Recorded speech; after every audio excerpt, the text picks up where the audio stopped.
खत्म हो गहिल एनर्जी पातरे अंगुरिया जस भहिल कमरजी लागत खत्म हो गहिल एनर्जी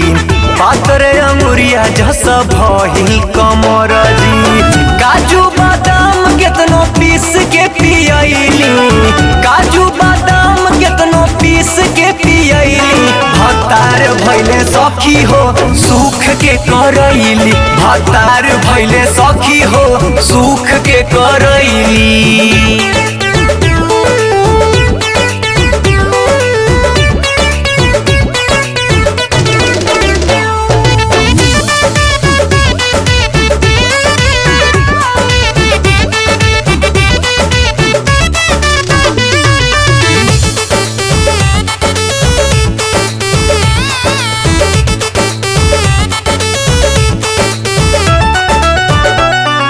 पियावा बोले नहीं केहू से बसरू सल रहेला तो होला खैला के जब टाइम घर में घुसल रहेला घर में घुसल रहेला तो पियावा बोले नहीं केहू से बसरू सल रहेला तो होला खैला के जब टाइम घर में घुसल रहेला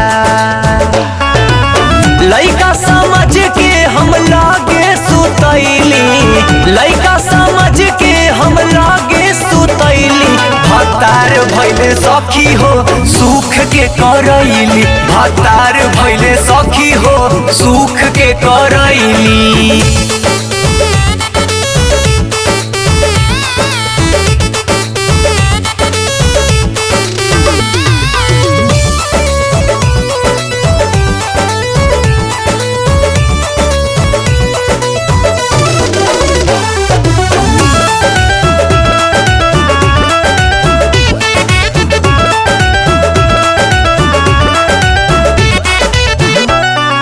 दही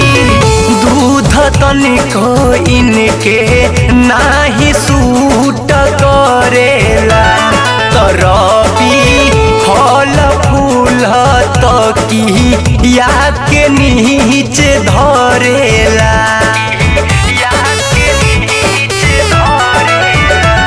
तो दही दूध तनिको इनके नाही सूट करेला तरबी फल फूल तकी या के नीचे धरेला सोनू सरगम के सब हाल बतैली सोनू सरगम के सब हाल बतैली भतार भैले सखी हो सुख के करैली भतार भैले सखी हो सुख के करैली। काजू बादाम केतनो पीस के पियली भतार भैले सखी हो सुख